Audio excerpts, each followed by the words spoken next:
Okay, so this is going to be our final lesson on Chapter 3.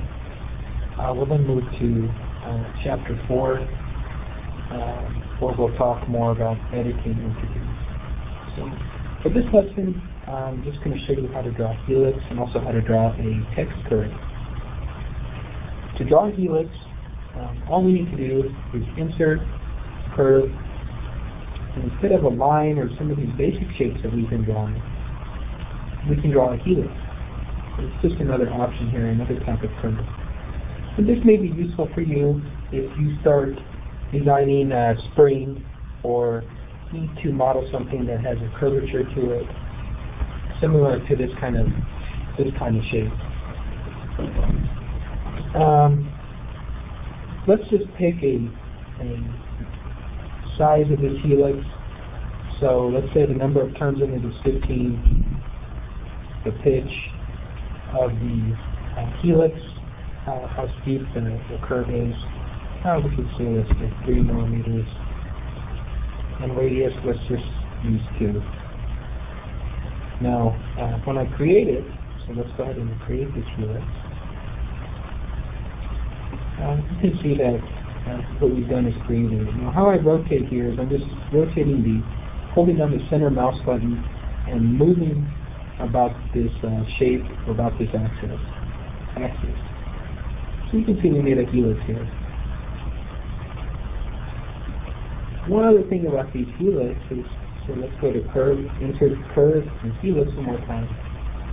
Another thing I should mention is it has a relationship called Ew's law, where we can define if we have an increasing or decreasing amount of curves or turns as you go along through the helix. We can change that amount, so we can say that it's constant. We can say that it varies linearly. We can input our own function based on the curve. So based on your shape in the future, if you need this, you can change the amount of curves and amount of turns that this particular helix has. So there you go. That's how you create a helix shape in X. So next thing I want to do is I want to talk about the last lesson in section 3.8, which is text curves. And it's basically still just a curve. So we will just go to insert, curve, and instead of helix or basic curves or line or arc like we've done before, let's go to text. So you can see I'm zooming in and out by scrolling the mouse button. You can see this text here. We can change the properties. So one of the properties we want to keep is this property planar. We can change it, so I've selected the part that says design viz. We can make it whatever you want. Let's make it engineering graphics. Exclamation point. We can change the font. Let's change it to, I don't know, let's pick one. Cambria. And we can, let's just make it bold. Okay? So once we have all these selected, we can just left click to place our text here. And you can see that it's placed the text in our workspace. So you can play with this.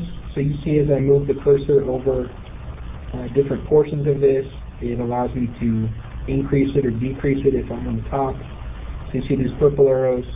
So this will allow me to change, rotate it about this z-axis. This will let me strengthen. So you guys can play with this. That function. Another thing that we have, so I clicked on this little one of the control handles or control points that it has on here. We can change the length, so we can say, let's say I want the length to be 200, and I want the height to be 10. I'll push enter. So there you go. So that's what happens whenever we change some of these parameters. 210 length and height. Let's say also we wanted to have it at an angle, so what we would take is we would just pick one of these handles at the end.